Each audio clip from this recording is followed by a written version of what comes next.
পবিত্র, নামাজ পড়েন এক ওয়াক্ত, এরকম নাই? এই 100 টাকা দেয়, একটু সিঙ্গারা খাওয়ায়, পেপসি খাওয়ায় দেয়, নেতারে চিনেও না, নেতারে জানেও না, নেতা কই থাকে, সারাদিন কি করে কিচ্ছু জানে না, ওই টাকার লোভে মিছিল করতে যায়, এরকম আছে না নাই? তো আল্লাহ বললেন এইরকম প্রশংসা করলে হবে না, জেনে শুনে প্রশংসা করো। আমার কেন প্রশংসা করবা? আমার পরিচয়টাকে জেনে নাও, আমি হলাম রব্বিল আলামিন, আমি হলাম গোটা বিশ্বের রব। পড়েন সুবহানাল্লাহ। আচ্ছা বলেন তো আমাদের রব কে? হিন্দুদের রব কে? এই যে সাউন্ড কমে গেছে না, হিন্দুদেরও রব কে? নাকি হিন্দুদেরকে ওই ভগবানরা সৃষ্টি করছেন, কৃষ্ণ সৃষ্টি করেছে? তাদেরকেও তো আল্লাহ সৃষ্টি করেছে, ঠিক কিনা? ওরা মানে না তো আমি কি করব? ওরা মানে না, ওটা ওদের ব্যক্তিগত বিষয়, কিন্তু আমরা তো বিশ্বাস করি শুধু আমাদেরকে না, হিন্দুদেরকে না, ইহুদিদেরকে না, খ্রিস্টানদেরকে না, গোটা বিশ্বে যত সৃষ্টি আছে সবাইকে সৃষ্টি করেছেন কে? তিনি হলেন রব্বিল আলামিন, গোটা বিশ্বের রব। আচ্ছা বলেন তো এই রব নিয়ে কবরে প্রশ্ন আছে না নাই? কবরে প্রশ্ন হবে কয়টা? আপনারা জানেন না মনে হয়। কবরে প্রশ্ন কয়টা? প্রথম প্রশ্নই হচ্ছে মান রব্বুকা, হু ইজ ইওর লর্ড, বল তোর প্রভুকে। মুসলিম ব্যক্তি বলবে রব্বি আল্লাহ, আমার রবকে। একটু জবান খুলে বলেন না আমার রবকে। কিন্তু কাফের, বেঈমান, নাস্তিক যারা আল্লাহর বিরুদ্ধে সংসদে আইন পাশ করত, এরা শত চেষ্টা করেও আল্লাহকে রব হিসেবে স্বীকার দিতে পারবে না। 2 নম্বরের প্রশ্ন হবে ওয়ামা দিনুকা, হোয়াট ইজ ইউর রিলিজিয়ন, এই তো ধর্ম কি বল। মুসলিম ব্যক্তি বলবে দীনি আল ইসলাম, আমার ধর্মের নাম কি? কিন্তু যারা কাফের, বেঈমান, নাস্তিক, যারা ইসলামের বিরুদ্ধে প্রোপাগান্ডা চালাতো, ইসলামের বিরুদ্ধে কথা বলতো, এরা শত চেষ্টা করেও এই প্রশ্নের উত্তর দিতে পারবে না, ঠিক না? এরা তো পারবে না। আর আরেকটা কথা দেখেন, না বললেই না, ইদানিং দেখবেন এক শ্রেণীর মানুষ আছে, আমরা যখন বলি ভাই এটা ঠিক না, এটা হারাম, এটা আমাদের ধর্মের সাথে যায় না, আমাদেরকে সতর্ক করে বলে হুজুর খবরদার সব জায়গায় ধর্ম টানবেন না। বলে কি বলে না? হুজুর সব জায়গায় ধর্ম টানবেন। তো কবরে যখন মুনকার নাকির তাকে ধর্ম সম্পর্কে জিজ্ঞাসা করবে, এবার ওই উনারা, বুঝছেন তো কারা? ওই যে উনারা যারা বলে সব জায়গায় ধর্ম টানবেন না, উনারা যদি একবার ভুলেও বলে ফেলে এই খবরদার কবরে আসছি তো কি হয়েছে জানেন আমি কোন দলের নেতা, সব জায়গায় ধর্ম টানবেন না, একেবারে সাইজ করে ফেলবো, তাহলে বলেন তো মার কি একটা মাটিতে পড়বে? সব জায়গায় নেতামি চলে? চলে না। 3 নম্বর প্রশ্ন হচ্ছে মান নাবিয়ুকা, হু ইজ ইওর প্রফেট, বল তোর নবীকে। আরেক বর্ণনা এসেছে বিশ্ব নবীকে দেখিয়ে বলা হবে মান হাযার রাজুল আল্লাযী বুইসা ফিকুম, এই লোকটাকে চিনো, এই লোকটা কে? তখন মুসলিম ব্যক্তি দেখার সাথে সাথে বলবে হুয়া মুহাম্মাদুর, কথা বলে না, হুয়া মুহাম্মাদুর।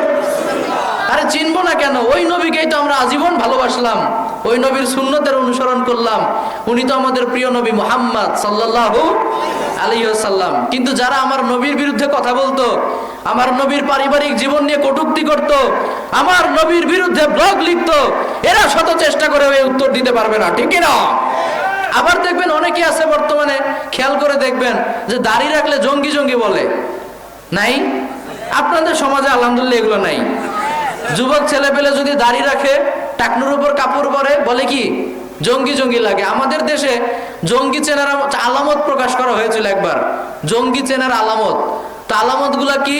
আলামত হচ্ছে আপনার ছেলের দিকে খেয়াল করে দেখেন, আপনার ছেলে কি অল্প বয়সে দাড়ি রাখে? আপনার ছেলে কি টাকনুর উপর কাপড় পরে? আপনার ছেলে কি ওই জন্মদিন, এই দিন সেই দিন এগুলো পালন করে না? অপ্রয়োজনে মেয়েদের সাথে কথা বলে না? বুঝবেন আপনার ছেলে জঙ্গি। আপনার ছেলের খোঁজ নেন, কার সাথে মিশে, কই যায়, কোন দলের সাথে যুক্ত। তো বলেন তো দাড়ি রাখলে, টাকনুর উপর কাপড় পরলে, মেয়েদের সাথে কথা না বললে যদি জঙ্গি হওয়া যায়, বা আমাদের দেশে ওটারে জঙ্গি বলে, আমি তো বলি ওই রকম জঙ্গি হওয়া আমাদের প্রত্যেকের জন্য ফরজ, ঠিক না? ওই রকম জঙ্গি আমরা হতে চাই কি চাই না? যেই জঙ্গি আমাকে আল্লাহর কাছে নিয়ে যাবে, যে জঙ্গিপন আমাকে নবীর আদর্শ মানাবে, ওই রকম জঙ্গি হতে সমস্যা কি? এরকম জঙ্গি হতে আমাদের জন্য ফরজ। তো এই যে যারা বলে যে দাড়ি রাখলে জঙ্গি জঙ্গি লাগে, উনারা যখন আল্লাহর নবীকে দেখবে, আল্লাহর নবীকে ক্লিন শেভ করে আসবে? কথা বলেন, আল্লাহর নবী দাড়ি চেঁচে আসবে?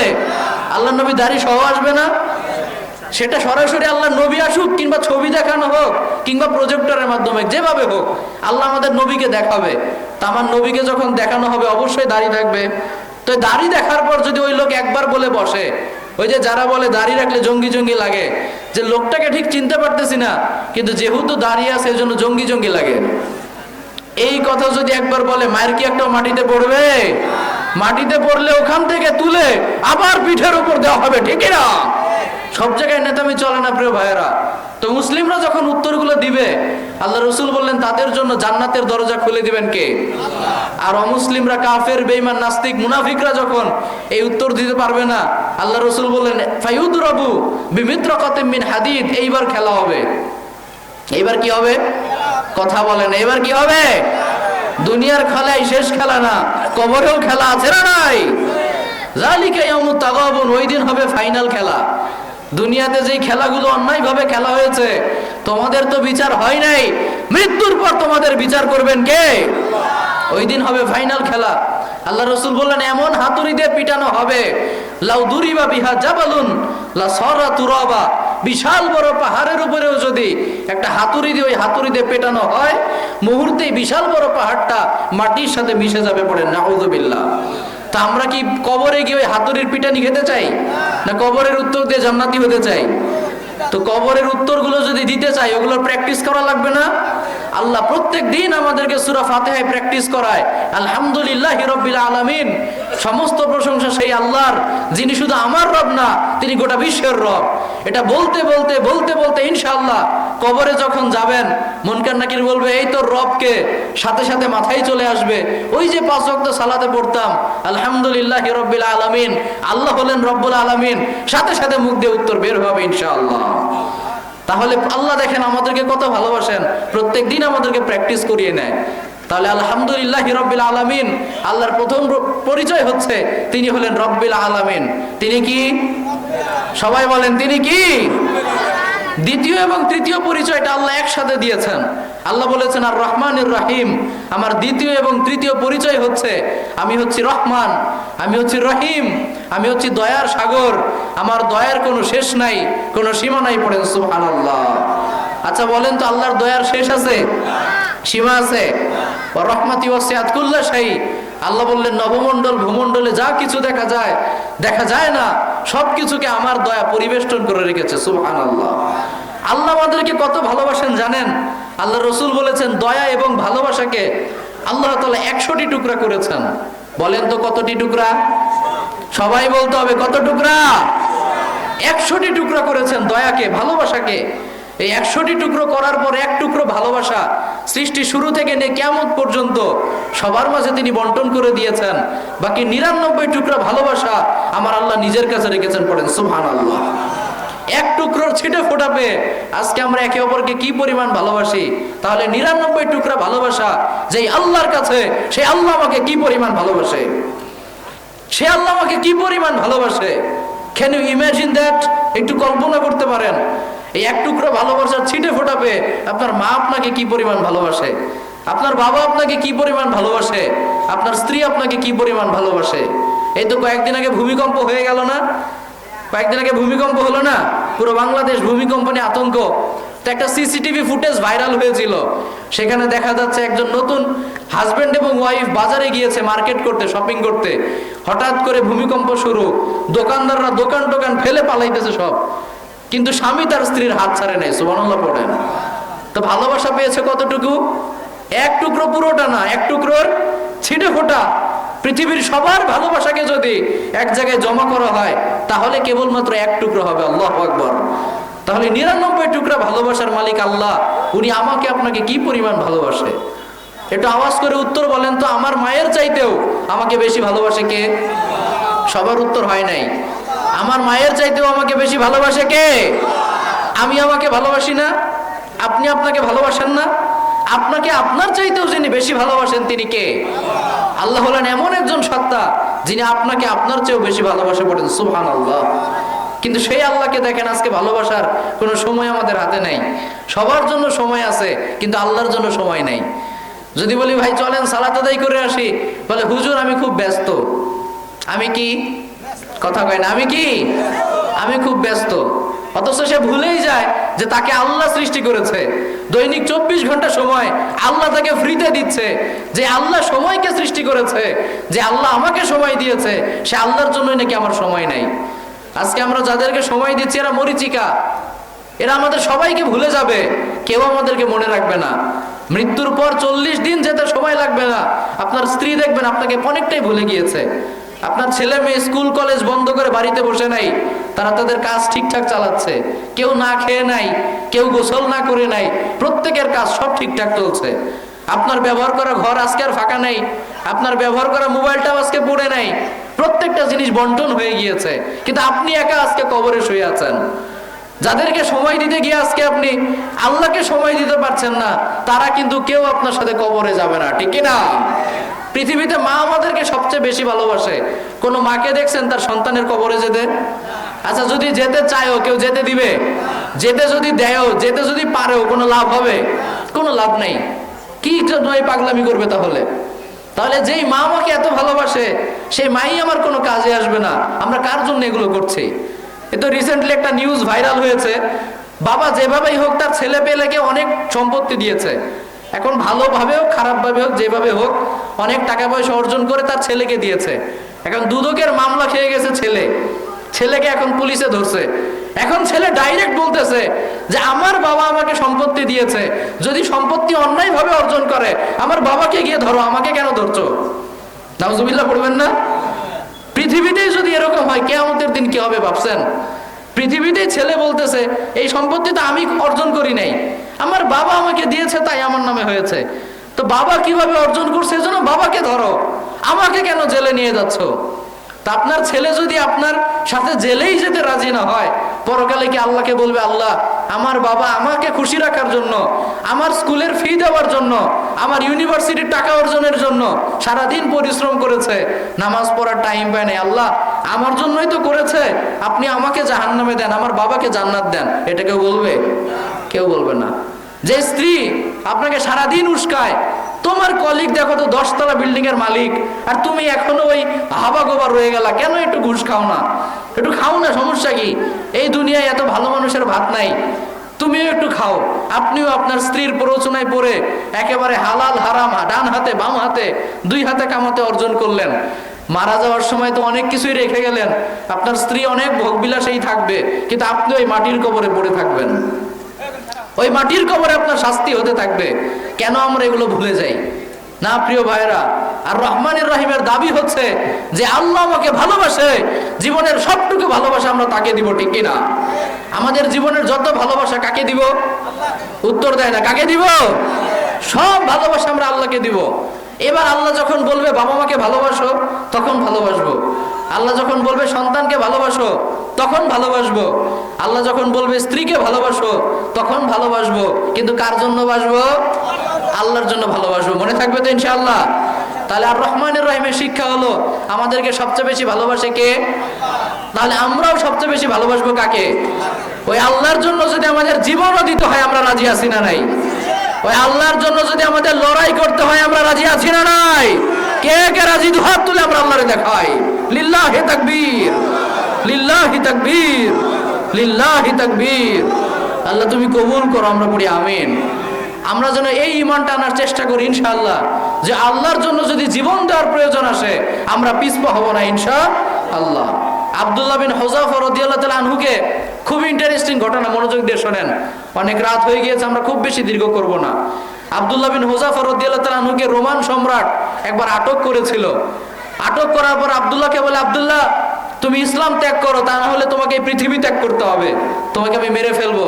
তখন আব্দুল্লাহ বিন হুযাফা শরীরের সবটুকু শক্তিকে এক করে চিৎকার দিয়ে বলেছিল, মুসলিম ব্যক্তি জীবন দিতে রাজি, মুসলিম ব্যক্তি দুনিয়া ছাড়তে রাজি, কিন্তু ঈমান দিতে রাজি নাই, ঠিক কিনা বলেন? জীবন দিতে রাজি, ইসলাম দিতে রাজি নাই। শেষমেশ তাকে ফুটন্ত তেলের কাছে নিয়ে যাওয়া হলো। আব্দুল্লাহ বিন হুযাফাকে বলল, আব্দুল্লাহ তুমি যদি এখনো ইসলাম ত্যাগ না করো, তোমাকে এই উত্তপ্ত তেলের মধ্যে ফেলে দেওয়া হবে, কি করবে এবার করো। এখন রোমান সম্রাট খেয়াল করে দেখলেন আব্দুল্লাহ বিন হুযাফার চোখের কর্নার দিয়ে একটু পানি গড়িয়ে পড়ছে, জল, চোখে কান্না। এবার রোমান সম্রাট মনে মনে ভাবলেন হয়তো বা আব্দুল্লাহর মনটা নরম হয়েছে, সে মৃত্যুকে ভয় পাচ্ছে। এবার তাকে প্রপোজাল দেওয়া হলো যে এখনো সময় আছে, ইসলাম ছেড়ে দাও, আমি তোমাকে ছেড়ে দিব। তখন আব্দুল্লাহ বিন হুযাফা চিৎকার দিয়ে বলে, শোনো তুমি কি মনে মনে ভাবছো এটা যে আমি মৃত্যুর ভয়ে কাঁদছি? মুসলিম ব্যক্তি কখনো মৃত্যুর ভয়ে কাঁদে না, ঠিক কিনা বলেন? আমি মৃত্যুর ভয়ে কাঁদছি না, আমি তো আল্লাহর সাথে কথোপকথন করছি, সুবহানাল্লাহ পড়েন। আমি আল্লাহকে বলছিলাম, আল্লাহ তুমি তোমার এই ছোট্ট গোলামকে পরীক্ষা করছো, আর এই পরীক্ষার জন্য জীবন দিছো কয়টা?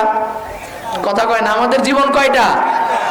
আমি এই এক জীবন দিয়ে কি করে বুঝাই তোমাকে আমি কি পরিমাণ ভালোবাসি? আল্লাহ, আল্লাহু আকবার। এই একটা জীবন দিয়ে আমি কিভাবে পরীক্ষা দিব যে তোমাকে আমি কতটুকু ভালোবাসি? তুমি আমাকে একটা না, দুইটা না, 1000টা জীবন দিতা, ওই 1000টা জীবন আমি তোমার জন্য উৎসর্গ করে দিতাম। সুবহানাল্লাহ বলে। এজন্য আমি কাঁদছি যে আমার কেন আরো জীবন নাই, আরো জীবন থাকলে ওগুলোকে আমি আল্লাহর জন্য উৎসর্গ করে দিতাম। তাহলে ইমানের তেজ দেখেন, এটাই হচ্ছে আর রহমানির রহিমের শিক্ষা। আমরা জীবন দিব কিন্তু ইমান দিতে রাজি। মায়েদের, বোনেদের, আপনাদেরকেও বলি, আসিয়া আলাইহিস সালামকে দেখেন ফেরাউন কি পরিমাণ অত্যাচার করেছিল। আচ্ছা বলেন তো, আসিয়া আলাইহিস সালামের কোনো কিছুর ঘাটতি ছিল? কথা বলে না, ঘাটতি ছিল? রাজার বউ, শাসকের ওয়াইফ, কি রাজপ্রাসাদে থাকতো, কিসের কমতি ছিল তার? ফেরাউনের স্ত্রী, কোনো কিছুর কমতি ছিল না। কিন্তু তিনি যখন সত্যের সন্ধান পেলেন, ইসলাম কবুল করলেন, ফেরাউন তাকে পাথর নিক্ষেপ করেছে, তার শরীরের মধ্যে পেরেক এনে দিয়েছে। আসিয়াকে বারবার পেরেক হানে আর বলে, আসিয়া তুই আমার স্ত্রী, তোকে অনেক ভালোবাসি, তুই ইসলাম ছেড়ে দে, আমি তোকে ছেড়ে দিব। আসিয়া আলাইহিস সালামের মুখে কোনো কথা নাই, সরাসরি আল্লাহকে ডাইরেক্ট কল দিয়ে বলে, আল্লাহ এই দুনিয়ার মায়া আমি ত্যাগ করে দিয়েছি, আমি আর কিচ্ছু চাই না। দুনিয়াতে অনেক ভালো ছিলাম, কিন্তু আমি তোমার জন্য সব উৎসর্গ করলাম। তোমার কাছে আমি তেমন কিছু চাই না, খালি একটা মাত্র চাওয়া, রব্বি ইবনিলি ইনদাকা বাইতান ফিল জান্নাহ, আল্লাহ তোমার কাছে আমার জন্য একটা সুন্দর ঘর নির্মাণ করো। সুবহানাল্লাহ। আমি আর কিচ্ছু চাই না। ফেরাউন আমাকে পেরেক হানছে, আই ডোন্ট কেয়ার, আমি কোনো কিছু কেয়ার করি না। আমি রাজপ্রাসাদে আর থাকতে পারছি না, কোনো কিছুর পরোয়া আমার নাই। আমি শুধু একটা জিনিস চাই, সেটা কি? সেটা জান্নাত। সেটা কি? এই জান্নাতটা তুমি আমাকে দাও, আমি আর কিছু চাই না। পড়েন সুবহানাল্লাহ। তারা জীবন দিয়েছেন কিন্তু ঈমান দেন নাই। আল্লাহকে কি পরিমাণ ভালোবাসতেন! এজন্য আমরাও আল্লাহকে ভালোবাসতে রাজি আছি না নাই? আল্লাহ আমাদের সবাইকে কবুল করুক, আমরা পড়ি আমিন। তাহলে দুইটা আয়াত আমরা শিখলাম। তৃতীয় আয়াতে আল্লাহ তাআলা বলেছেন মালিক ইয়াউমিদ্দিন। কি বলেছেন আল্লাহ? আপনাদের মুখস্থ নাই, কি বলেছেন? মালিক ইয়াউমিদ্দিন, মানে তিনি হলেন বিচার দিবসের মালিক। তিনি কিসের মালিক? কোরআনের সৌন্দর্যটা একটু খেয়াল করেন, আগের আয়াতের সাথে পরের আয়াতের কি সুন্দর চেক এন্ড ব্যালেন্স করেছেন আল্লাহ তাআলা। দ্বিতীয় আয়াতে আল্লাহ বললেন তোমাকে আমি ভালোবাসি, কত যে ভালোবাসি তোমার ধারণারও বাইরে। আল্লাহ যদি এতটুকু বলে থেমে যেতেন, তাহলে আমরা হয়তো ভাবতাম যে আমার মা আমাকে ভালোবাসে, আমি অন্যায় করলে কিচ্ছু বলে না, আমার বাবা আমাকে ভালোবাসে, অন্যায় করলে কিচ্ছু বলে না, তো আমার আল্লাহ তো আমাকে বাবা মায়ের চেয়েও বেশি ভালোবাসে, কাজে যা খুশি করতে পারবো, সমস্যা নাই। ঠিক কিনা বলেন? এই আয়াত বলে যদি আল্লাহ থেমে যেতেন, আমরা হয়তো এটা ভাবতাম। কিন্তু তৃতীয় আয়াতে আল্লাহ বললেন না, তোমাকে আমি ভালোবাসি, তার মানে এই না যে তুমি যা খুশি তাই করবে। মালিক ইয়াউমিদ্দিন, বিচার দিবস আছে না নাই? ওই দিন প্রত্যেকটা কাজের হিসাব আমি পাই টু পাই তোমার থেকে বুঝিয়ে নিব। আমার সুপ্রিম কোর্টের কাঠগড়ায় তোমাকে দাঁড়াতে হবে, তুমি কখনোই যা খুশি তাই করে বাঁচতে পারবে। আল্লাহ চেক এন্ড ব্যালেন্স করে দিলেন, ভারসাম্য এনে দিলেন। এজন্য এই মালিক ইয়াউমিদ্দিন, এই কথাটা যেন আমরা মাথায় রাখি ইনশাআল্লাহ। সবসময় যেন মাথায় রাখি যে আমরা যাই করি না কেন, আল্লাহর সামনে দাঁড়ানো লাগবে কি লাগবে না? আল্লাহর সামনে ঠিকই দাঁড়াতে হবে। Allah is watching me, Allah is observing me. আমাকে কেউ না দেখলেও দেখে কে? আমার অন্যায়ের বিচার কেউ না করলেও কিয়ামতের দিন করবেন কে? সেইটা যেন আমরা সবসময় মাথায় রাখি। আমরা বলি ইনশাআল্লাহ। কত দিবসের কথাই তো আমরা মাথায় রাখি, আমাদের জন্মদিন, আমাদের এই দিন, আমাদের সেই দিন, এই দিবস সেই দিবস, মনে থাকে না? মনে থাকে। কিন্তু সবচাইতে গুরুত্বপূর্ণ যে দিন, সবচাইতে গুরুত্বপূর্ণ দিবস, বিচার দিবস, দ্য জাজমেন্ট ডে, ওইটাকেই আমরা ভুলে যাই। অথচ ওইটার চাইতে গুরুত্বপূর্ণ কোনো দিবস আমাদের জীবনে হতে পারে না। ওই দিন যে ব্যক্তি বিজয় হবে, ওই দিন যে ব্যক্তি সফল হবে, তার চাইতে বড় সফল আর কেউ আছে? আর ওই দিন যে ক্ষতিগ্রস্ত হয়ে যাবে, তার চাইতে বড় ক্ষতিগ্রস্ত হওয়ার কেউ হতে পারে না। এজন্য ওই দিনটার কথা আমরা যেন মাথায় রাখি। মনে থাকবে তো ইনশাআল্লাহ? আমাদের যিনি রোল মডেল, বিশ্বনবী মুহাম্মদুর রাসূলুল্লাহ সাল্লাল্লাহু আলাইহি সাল্লাম, তিনি সব সময় আল্লাহকে ভয় করে চলতেন। সব সময় মাথায় রাখতেন যে আমার প্রত্যেকটা কাজের হিসাব আমাকে আল্লাহকে বুঝিয়ে দিতে হবে। আল্লাহ রাসূলের একটা ছোট্ট খাদেম ছিল, নাম হচ্ছে আনাস। নামটা কি? সবাই বলেন না কেন? নামটা কি? আনাস রাদিয়াল্লাহু তাআলা। তিনি বলেন, খাদামতু রাসূলুল্লাহি 10 সিনিন, আমি 1 বছর না 2 বছর না টানা 10টি বছর আমার নবীর খেদমত করেছি। ফামা দরাবানি, এই 10 বছরের দীর্ঘ সময়ে আমি অনেক ভুল করেছি, কিন্তু আমার নবী একটি বারের জন্য আমাকে আঘাত করেন নাই। পড়েন সুবহানাল্লাহ। ওয়ালা সাব্বানি, আঘাত করে তো দূরের কথা, আমাকে গালি দেন নাই। ওয়ালা আবাসাফি ওয়াজহিহি, আমাকে মারা তো দূরের কথা, বকা দেওয়া তো দূরের কথা, একটি বারের জন্য আমার দিকে বিরক্তির স্বরে তাকান নাই। পড়েন সুবহানাল্লাহ। কারণ আমার নবী ভালো করেই জানতেন, এই ছোট্ট আনাসকে আজকে ঘরের মধ্যে একা পেয়ে আমি যদি তার উপর জুলুম করি, এই আনাস আমার কিচ্ছু করতে পারবে না। পারবে? কথা বলেন, পারবে? ছোট মানুষ কি করবে? এর ফ্যামিলির কেউ কিচ্ছু করতে পারবে না। আরে আমি তো মদিনার প্রেসিডেন্ট, আমাকে কে কি করবে? সবাই আমার অধীনস্থ। কিন্তু আল্লাহ রসুল ভালো করেই জানতেন যে পৃথিবীর সবাই আমাকে ছেড়ে দিলেও, সবার কাছে আমি পার পেয়ে গেলেও, কিয়ামতের দিন আল্লাহর দরবারে আমি পার পাবো না। আল্লাহ ঠিকই আমাকে জিজ্ঞাসা করবে, মুহাম্মদ সাল্লাল্লাহু আলাইহি সাল্লাম, তোমাকে জান্নাত দিলাম, সব ঠিক আছে, সব বুঝলাম, তোমাকে জান্নাতের ঘোষণা দিলাম, কিন্তু একটা হিসেব আমাকে বুঝিয়ে দাও, সেদিন কেন তুমি ওই আনাসের উপর অত্যাচার করেছিলে? কেন তুমি তার উপর জুলুম করেছিলে? আল্লাহ রসুল এই ভয়ে কোনোদিন তার জীবদ্দশায় কারোর সাথে খারাপ ব্যবহারটুকু করেন নাই। পড়েন সুবহানাল্লাহ। এজন্য অনেক অমুসলিমরাও তার জীবনীটা পড়াশোনা করে তার প্রশংসা করতে বাধ্য হয়েছে। আলহামদুলিল্লাহ পড়েন। জর্জ বার্নার্ড শ, একজন অমুসলিম, তিনি বলেছেন, Muhammad must be called the saviour of humanity. মোহাম্মদকে অনেকে বলে জঙ্গি। মোহাম্মদ সারা জীবন শুধু মারামারি, কাটাকাটি, এগুলো নিয়ে ব্যস্ত ছিল। কিন্তু না, আমি তার জীবনী স্টাডি করে এই মতামত দিচ্ছি যে মোহাম্মদকে জঙ্গি বলা তো দূরের কথা, তাকে মানবতার ত্রাণকর্তা বলতে হবে। পড়েন সুবহানাল্লাহ। শুধু তাই না, I believe that if a man like Muhammad were to assume the dictatorship of the modern world, he would succeed in solving its problems in a way that would bring it much needed peace and happiness. আমি মনে প্রাণে বিশ্বাস করি, মুহাম্মদের মতো একজন মানুষের হাতে যদি আজকের এই আধুনিক বিশ্বের দায়িত্ব দেওয়া হয়, গোটা বিশ্বের সব সমস্যার সমাধান করে বিশ্ববাসীর কাঙ্ক্ষিত সুখ এবং সমৃদ্ধি তিনি আবার ফিরাতে পারবেন। পড়েন সুবহানাল্লাহ। কারণ আমার নবী দুনিয়ার কাউকে ভয় পেতেন না। ভয় পেতেন কাকে? আরো জোরে, ভয় পেতেন কাকে?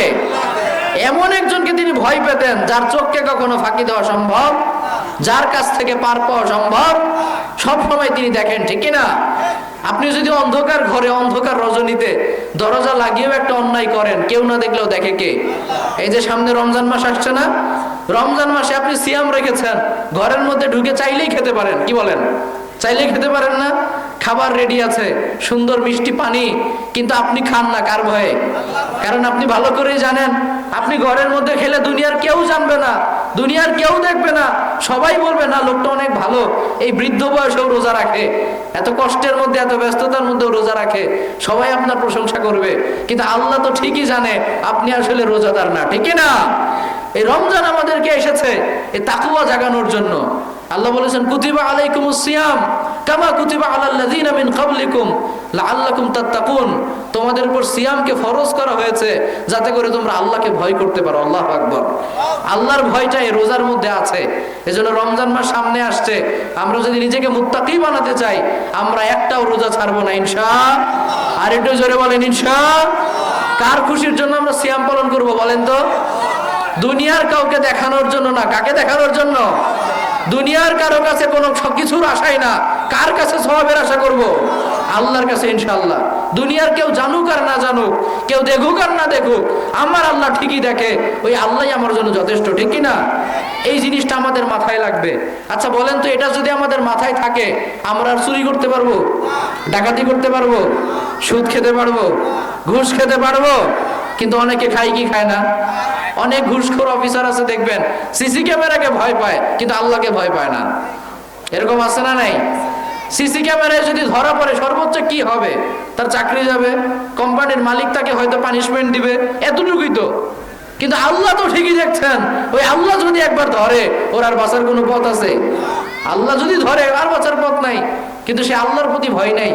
এমনও ঘুষখোর আছে, বলে এখানে নেওয়া যাবে না, টেবিলের নিচ দিয়ে দেন যাতে সিসি ক্যামেরাতে ধরা না পড়ে। আবার বর্তমানে তো ডিজিটাল যুগ, অনেকে বিকাশ নাম্বার দিয়ে দেয় যে পাঠায় দিয়েন, নিয়ে নিব নি। এরকম নাই? অমুক রেস্টুরেন্টে আইসেন, সন্ধ্যার দিকে চা খাবো নি, একটু চা মিষ্টি খাবো নি, বলে কি বলে না? ওরা মনে করছে সিসি ক্যামেরাকে ফাঁকি দিলে আমি বেঁচে গেলাম। আসলে কি বেঁচে গেল? ঠিকভাবে ধরা পড়ে গেছে। এমন একটা ইয়ে পড়ছিলাম ফেসবুকে একবার, রমজান মাসে এক অফিসারকে ঘুষ দিতে গিয়েছে। এখন অফিসার বলে, এই মিয়া আমি রোজা রাখছি, এই রোজা রমজানের দিনে ঘুষ খাওয়া যায়? আপনি সন্ধ্যার পরে সাক্ষাৎ করেন। তার মানে ও কি বুঝাতে চায়? যে দিনের বেলা মনে হয় আল্লাহ দেখে না, সন্ধ্যার পরে দেখবে নাকি? এটাই তো বুঝাতে চায়। আর কি বুঝাতে চায়? এটার দ্বারা তো এটাই বুঝায় যে আল্লাহ রমজানের দিনের বেলা দেখে, উনি রাতের বেলা দেখে না। দিনের বেলা ঘুষ খেলে গুনাহ হবে না, আর রাতের বেলা খেলে গুনাহ হবে। বিষয়টা কি এরকম? সারাদিন একই সিস্টেম। আবার এরকম একটা নিউজ পড়েছিলাম একবার, যে একটা চাকরির জন্য 10 লক্ষ টাকা ঘুষ দেওয়া হয়েছে। কত লক্ষ টাকা? 10 লক্ষ টাকা। এখন যে অফিসার ঘুষ খেয়েছে, ওই ঘুষ খেতে ওই 10 লক্ষ টাকা গুনতে গুনতে খেয়াল করে দেখে ওই 10 লক্ষ টাকার মধ্যে 1000 টাকার নোট জাল। 1000 টাকার নোট কি জাল। এবার সে আফসোস করে বলতেছে, বাংলাদেশ শেষ হয়ে গেল দুর্নীতি দিয়ে। ও যে 10 লক্ষ টাকা ঘুষ খায়, এতে কোনো সমস্যা নাই। সমস্যা কোথায়? তাকে 1000 টাকার নোট জাল দেওয়া হয়েছে, তাকে ধোকা দেওয়া হয়েছে। তো এরকম যেন না হয় প্রিয় ভাইয়েরা, আমরা যেন আল্লাহর ভয়টা হৃদয়ে আনি। পৃথিবীর কেউ না দেখুক, কেউ না জানুক, দেখবে কে? এটাই হচ্ছে মালিক ইয়াউমিদ্দিনের শিক্ষা। আমরা যেন মানার চেষ্টা করি ইনশাআল্লাহ। এরপরে আল্লাহ বলেছেন, ইয়াকা না'বুদু, আমরা ইবাদত করি কার? আর একটু আওয়াজ করে বলেন, ইবাদত করি কার? ওমা খালাকতুল জিন্না ওয়াল ইনসা ইল্লা লিয়াবুদুন। আল্লাহ বলেছেন, I created jinn and mankind only to worship me. আমি মানুষ এবং জিন এই দুই জাতিকে শুধুমাত্র আমার ইবাদতের জন্য সৃষ্টি করেছি। সুবহানাল্লাহ। আমাদের সৃষ্টি হয়েছে ইবাদতের জন্য, কিন্তু ইবাদত বাদে বাকি সবকিছুই আমরা করি। খালি কি করি না? ইবাদতটাই করি না। আচ্ছা বলেন তো, এই টুপিটাকে কেন তৈরি করা হয়েছে? আপনাদের একটু আইকিউ টেস্ট করি। এই টুপিটাকে কেন তৈরি করা হয়েছে? ইবাদত করার জন্য আর মাথায় পরার জন্য, তাই না? এই টুপিটা যদি এখন আমি মাথায় না পরে খুব সুন্দর করে স্বর্ণের চেইন দিয়ে গলায় ঝুলিয়ে রাখি, আপনারা কি বলবেন? হুজুর পাগল, তাই না? হুজুর পাগল। এই যে আমার হাতে ঘড়ি দেখছেন, এটা হচ্ছে একটা হাত ঘড়ি, তাই না? এই হাত ঘড়িটাকে আমি যদি পায়ে পরি কেমন লাগবে? পাগল পাগল লাগবে না? পাগল পাগল লাগবে। এর কারণটা কি? মূল কারণটা জানেন? মূল কারণটা হচ্ছে যেই জন্য তৈরি করা হয়েছে সেইটা না করে অন্য কাজ করা হচ্ছে, ঠিক কি না? তা আমরাও সৃষ্টি হয়েছে আল্লাহর ইবাদতের জন্য। এখন আমরা যদি আল্লাহর ইবাদত বাদ দিয়ে অন্য কাজে সারাদিন ব্যস্ত থাকি, ফেরেশতারা আমাদেরকে দেখলে কি বলে? হয়তো ওরাও আমাদেরকে দেখলে ওই পাগলই ভাবে। হয়তো ওরা মনে মনে বলে, আরে পাগল, তুই কয়েকদিন পর মারা যাবি, এরপরে বুঝবি এই দুনিয়ার জীবন আসল জীবন না, ঠিক কিনা? এজন্য আমরা যেন ওই বোকার মতো কাজ না করি। আল্লাহ যেহেতু ইবাদতের জন্য সৃষ্টি করেছেন, এই ইবাদতটাই হবে আমাদের মূল উদ্দেশ্য, ঠিক কিনা বলেন? আমরা যা করি পৃথিবীতে সব হচ্ছে মূল লক্ষ্য ইবাদত, বাকি সব উপলক্ষ্য। বাকি সব কি? চাকরি করি কেন বলেন তো? যাতে কিছু ইনকাম করা যায়। ইনকামটা কেন করি? যাতে কিছু খাওয়া যায়। কেন খাই? যাতে শরীরে শক্তি আসে, ওই শক্তি দিয়ে আমি আল্লাহর ইবাদত করতে পারি। আপনি সালাত পড়ার জন্য আপনাকে দাঁড়াতে হবে না? তো দাঁড়াতে গেলে শক্তি লাগবে না? ওই শক্তিটা অর্জনের জন্যই তো আপনি খান, ওই শক্তিটা অর্জনের জন্যই তো আপনি ইনকাম করেন, ঠিক না? এখন ইনকাম করতে গিয়ে আমার যদি সালাত ত্যাগ হয়ে যায়, আমি যদি ইনকাম করতে গিয়ে রোজা রাখতে না পারি, ওই ইনকাম দিয়ে আমার কোনো লাভ আছে? কোনো লাভ নাই। আপনার অফিসের বস যদি আপনাকে বলে আপনি নামাজ পড়তে গেলে আপনাকে অফিসে রাখবো না, চাকরিতে রাখবো না, আমরা কি বলবো বলেন তো? ওই চাকরি আমার দরকার নাই, নামাজ আমি ছাড়বো না, ঠিক না? আমি চাকরি ছেড়ে দিব, কিন্তু নামাজ ছাড়া যাবে? কারণ আমরা বিশ্বাস করি এই চাকরি আমাকে খাওয়ায় না, খাওয়ায় কে? ব্যবসা আমাকে খাওয়ায় না, খাওয়ায় কে? আমার কৃষিকাজ আমাকে খাওয়ায় না, খাওয়ায় কে? এগুলো একটা উপলক্ষ মাত্র, কিন্তু এগুলো কখনোই আমাদেরকে মূল রিজিক দেয় না। রিজিক দাতা কে? রিজিক দাতা হচ্ছে আল্লাহ। একটা চমৎকার ঘটনা শোনাই, যেহেতু অনেক রাত হয়ে গিয়েছে। এক কোম্পানির মালিক একবার তার এক কর্মচারীকে ছাঁটাই করে দিয়েছে কোনো অপরাধ ছাড়াই। এখন এই কর্মচারীটা প্রত্যেক দিন মালিকের বাড়ির সামনে গিয়ে পায়খানা করে আসে। কি করে আসে? পায়খানা করে আসে। তো একদিন কোম্পানির মালিকটা ধরতে পেরেছে। ধরার পর বলে, কি ব্যাপার, আমার উপর তোমার এত রাগ? তুমি প্রত্যেকদিন আমার বাড়ির সামনে পায়খানা করো কেন? তোমাকে চাকরি থেকে বের করে দেওয়ার পর কি তোমার হাতের অবস্থা এত খারাপ যে পাবলিক টয়লেটে যাওয়ার টাকাটাও তোমার নাই? একটা বাড়ি কি ভাড়া নিতে পারো নাই? মসজিদ গুলো কি পাও না একটু পায়খানা করার জন্য? আমার বাড়ির সামনে পায়খানা করো কেন? তোমার আমার উপর এত রাগ? তখন ওই কর্মচারী বলে, স্যার আপনার উপর আমার কোনো রাগ নাই। তো রাগ নাই তো এখানে পায়খানা করো কেন? তো কর্মচারী বলে, স্যার আপনার বাড়ির সামনে আমি প্রত্যেকদিন পায়খানা করে আপনাকে আমি এই জিনিসটা বুঝাতে চাই যে আপনি চাকরি থেকে বের করে দেওয়ার পর আমি না খেয়ে মরে যাই নাই, আমি না খেয়ে মরে যাই নাই, প্রত্যেক দিন আমি খাচ্ছি, এজন্যই তো পায়খানা করছি, ঠিক কিনা?